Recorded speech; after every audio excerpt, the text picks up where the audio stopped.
Hey guys, I'm Dan Rodgers with the Key Leadership Inc. and I'm excited about our influencer interview for today. We're going to talk with my good friend Stephen Crain at the campus of Purdue University in Hammond. Stick around for just a few minutes, we'll get started.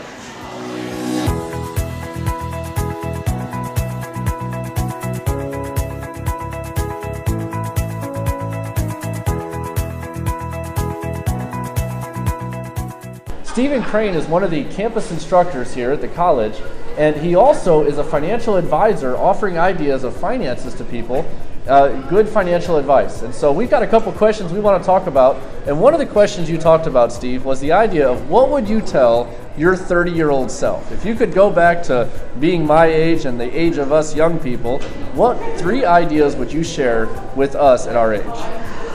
First, I would say make a plan, even if it's a draft. For example, I teach composition writing, and I always tell my student from the first day, start your paper early, make for example, for a plan for the whole month, and day by day, write 1 page a day. Make a weekly plan, make a daily plan, because every day I make a list of what needs to be accomplished. And that's what I always go by. And I love that part you mentioned about even if it's a draft, because our plan can always grow as time goes on, right? It can always become better. So what are some thoughts you share with someone young like me that would say, you know, what would it look like at my age, that plan, so to speak? Well, sometimes, like I said, having a draft, there's always going to be changes made, okay? There will be what do you need to add, what do you need to take out, and that example not only works in writing, but in our own daily plans. If we can always start over, but you just got to remember what do you need to do differently. What are some ideas, like when I want to put together the right kind of plan? What are some thoughts to putting together that financial plan that I should definitely have on my plan?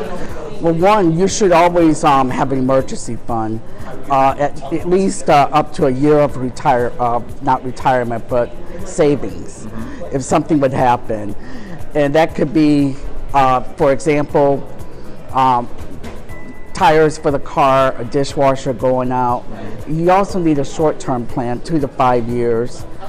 And also even a long-term plan, investing plan. But one thing that you should start with is I always tell a lot of young people, I wish someone would have told me, was to even have life insurance. Although I had life insurance when I was 30 years old, it's important to have, because you don't know if even if you're single, if something would happen, you know, you need to have something left behind. Yeah. Or even if you get injured at work, for example, you can having a living benefit, or if you get sick or ill, you need medical leave.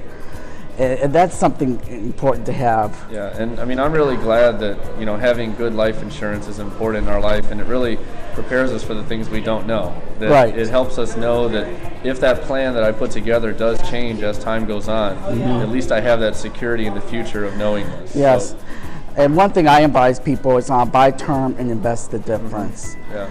And because it not only is it cheaper, but investing, putting back for yourself instead of giving back to the company. And term life insurance as a young man is much more affordable too than it would be if I was much older, right? So, right.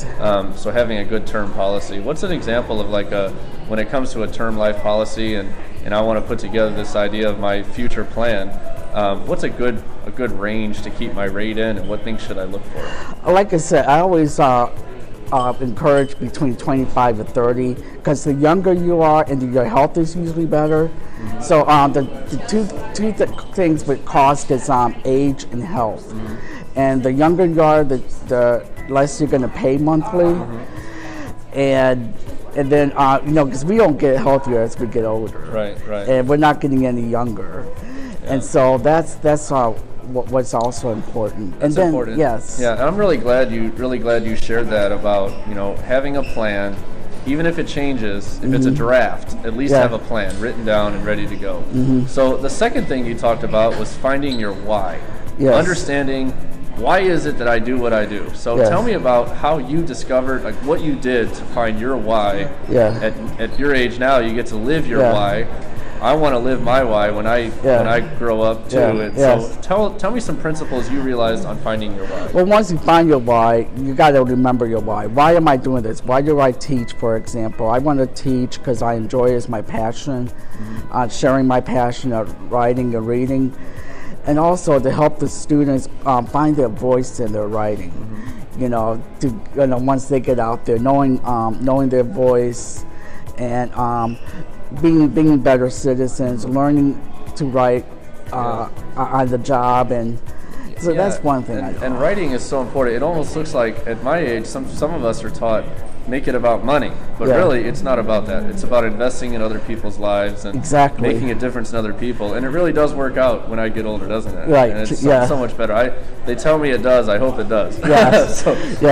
So when it comes to finding your why, what do you like telling young people like myself and people that listen? What would you like telling us about taking the step towards our why, actually taking steps in the right direction? Well, it just depends. I mean, why? Like I said, I enjoy teaching and showing people how money works and why I do it, because no one never told me when I was 25 or 30. No one went to my parents and about saving. I mean, investing in the future. No one told, people are not being educated. So I want to do it to give back to other people, give back to young people, give back to their families, and you gotta remember your why, not to give up. What are the consequences if you give up on your why? What would happen if you give up? Or even miss that deadline. Setting deadlines also. That goes back to the plan. Setting that deadline. If you miss that deadline, reset it. But it may not be as it was before, and that's another way of knowing your why. Yeah, I remember I learned that most men lead lives of quiet desperation, and we really want our purpose to be fulfilled and really want to pursue our purpose, but we can't because we're stuck in some issue that's not lined up with our why. And so there's been decisions you've had to make, no doubt, that have not aligned with your why. And how do you function properly, knowing this is my why, I'm doing my why? How do you make sure every decision you make is focused on that purpose? One thing I is writing it down. I journal every day also. Even if it's 5 minutes a day, is writing in the journal, what worked well, what did not work well. For example, the 3 tasks I need to do every day. What is important? If I don't make that task, put it back on the list for the next day.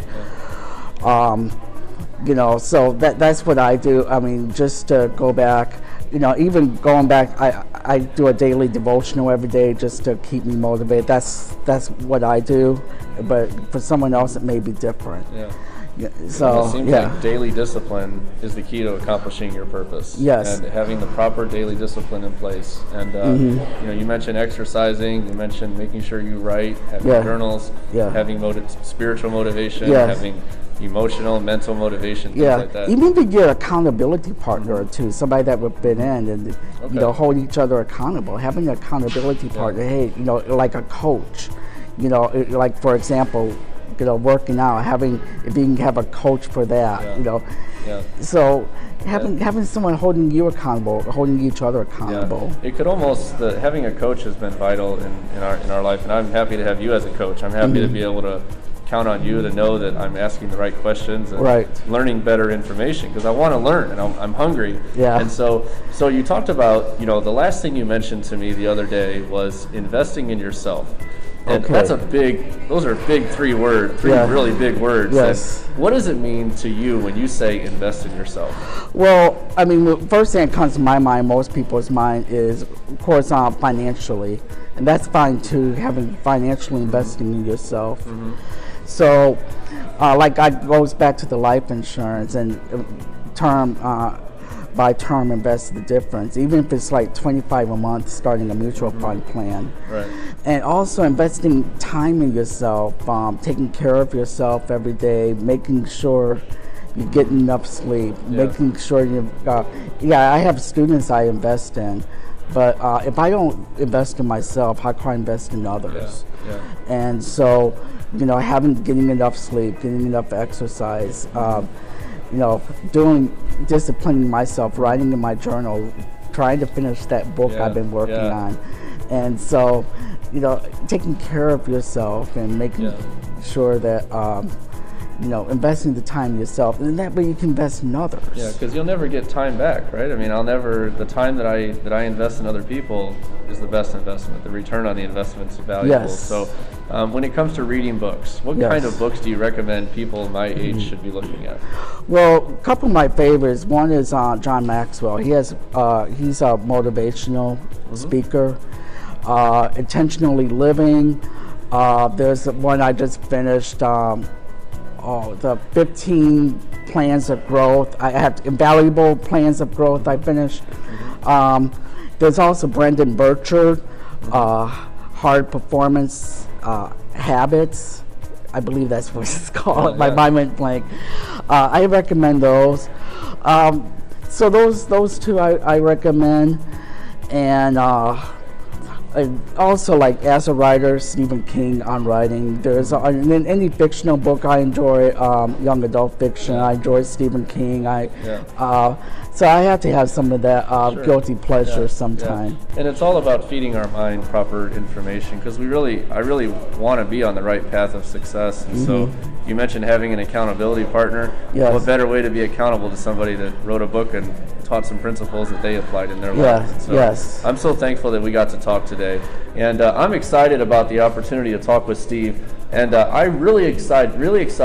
Purdue University has been so nice to Steve and really helped him a lot. And he gets to help thousands of students. For years, he's been able to help hundreds of thousands, not hundreds of thousands, but he's been able to help hundreds and maybe thousands of students in in advancing their careers and advancing their life at a young age.